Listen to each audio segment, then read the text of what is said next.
we got to talk about the defensive lineman of this group. It is interesting this week. We've been pretty. I think we've been pretty good the last few weeks. Last week I called out for the Raiders D line to expose the Colts. They did not do that, so that was a little bit disappointing. But Javon Hargrave had a big day, 13 tackles and a sack. Justin Houston was on bye, so hopefully he continues that good form this coming week. And we brought up Draymond Jones, who only had 2 assisted tackles and a QB hit, so got close to it, just didn't get the job done in true Denver fashion this year. So let's try to get back on track. Lorenzo Carter is the name I want to start off with.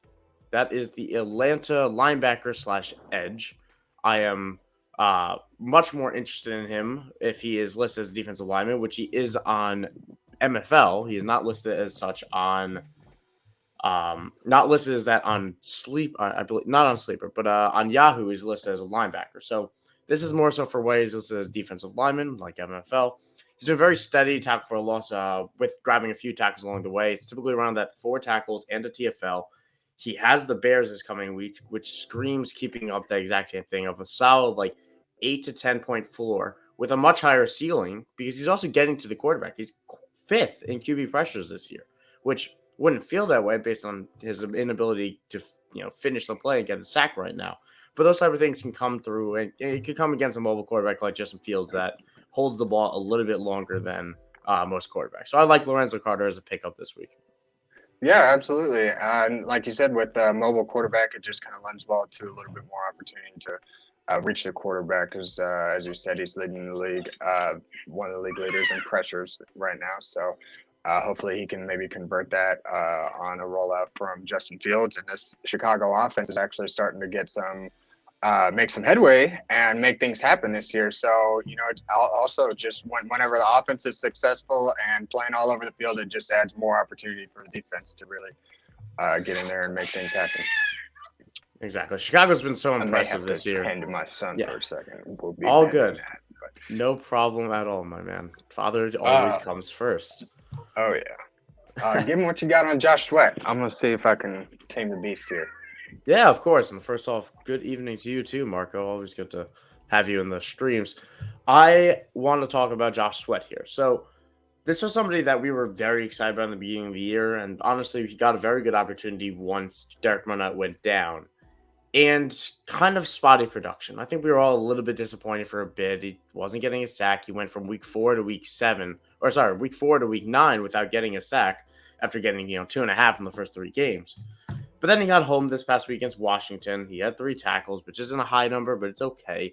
I think he could do it against Indianapolis this week. And again, just because the Raiders didn't do last week doesn't mean I'm going away from the process of chasing defensive linemen who get heavy snaps and heavy pressures like Josh Sweat does against the Colts this week. I'm still going to chase those offensive tackles and the production that they're going to allow. So I like Josh Sweat as somebody that he's not available in every single league, but he is still available in a lot because of how hot cold he has been. So I think we're going to get more of a hot this week than the cold.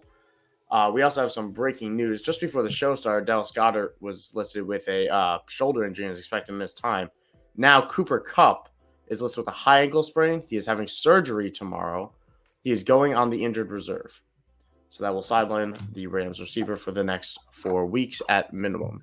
On a side note, which we're obviously going to be touching on when we get to the wide receiver and tight end portions. So if you had Goddard and Cooper Kupp, which I'm sure many of you do, those replacements we're going to be talking about very shortly. So be sure to stick around, check out, skip on through if you need to. All right. Any other thoughts with Josh Sweat? Do you want to move on to our number 3 name, Axton? Go for it. Let's get on to Peyton Turner. Right. Saints, with Pete Werner being out, seems like they're kind of going to rotate their linebackers. Peyton Turner was one. He grabbed sack and a few tackles for a solid day against the Rams this last week.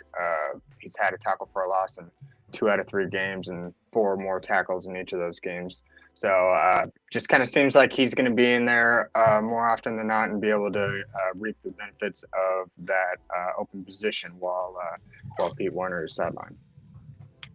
Yeah, I think he's really. I mean, he's definitely been a disappointment since we drafted him in the first round. It's kind of is he combo? I know he may not directly be taking Pete Werner. I could be incorrect there. I think he's more of an edge than Pete Werner. I think Caden Ellis, who we brought up on the show last week, Caden Ellis, who we'll talk about with the linebackers.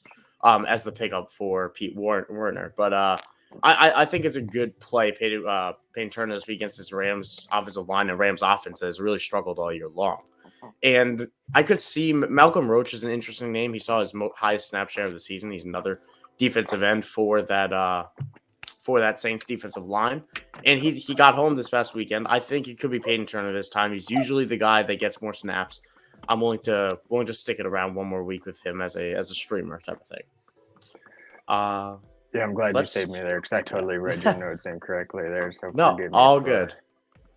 All good. And on the topic of Pete Werner, we're gonna get to linebacker anyway. Let's jump right over to that, the meat of the position, as I always say. And as well as if you're watching live right now, obviously if you're watching this afterwards, you're enjoying this lovely content so far, and obviously be sure to be checking out our Twitters and YouTube as I mentioned at the top. But if you're watching live, be sure to drop any questions you may have in the chat. If you have offensive, defensive, waiver wire questions, we'll get to it accordingly. And we just want to help you guys win your fantasy championship. So